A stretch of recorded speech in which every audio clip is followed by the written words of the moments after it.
Many considered Western Canadian kickboxer turned mixed martial arts fighter Nick the Promise Ring to be the frontrunner to win the 11th season of the Ultimate Fighter reality show.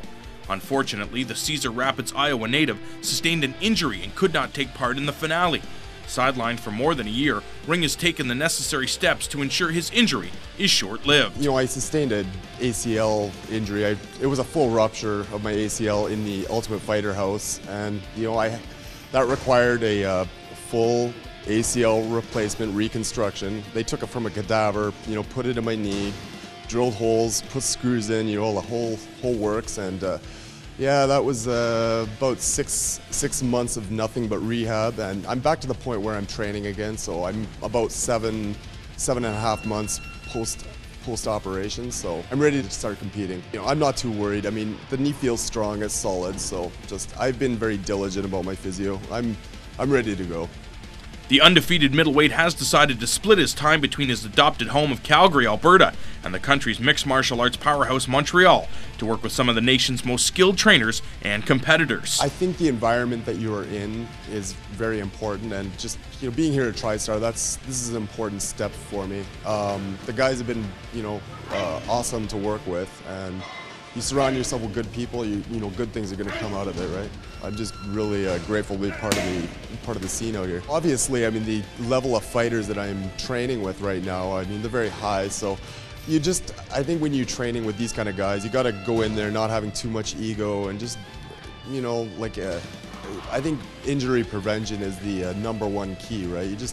You save it for the fight. I mean, keep it out of the gym. Go in there, do what you got to do when you got to do it. But in the gym, I mean, you don't have to Hulk smash everybody and get into any gym wars, right? You keep your ego in check by not having one. Just go in there, train, don't get caught up in it. I hate drama. Screw it. With the move, the 31-year-old is focused on improvement and success and isn't concerned about the mental aspect of the sport. The mental thing, I mean, that's something you kind of just have to have it, right? You got to put all of the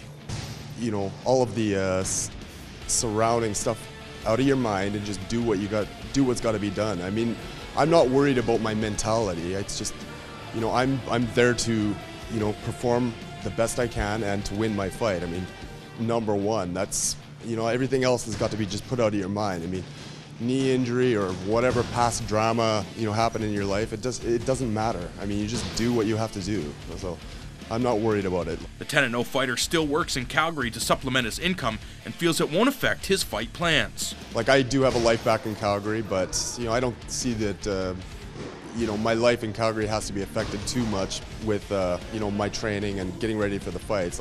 The fights are important, so I just have to take all the steps I need to prepare for them. I mean, that's not a big deal. Ring is set to make his official UFC debut down under, as he will take on durable Japanese fighter Riki Fukuda at UFC 127 in Sydney, Australia in February. He's the current deep middleweight champion. He's won his last 7 fights. Very tough fighter. Yeah, it's definitely not going to be an easy one. So I'm up for the challenge. I'm looking forward to it. Whatever. Let's bring it. Let's go.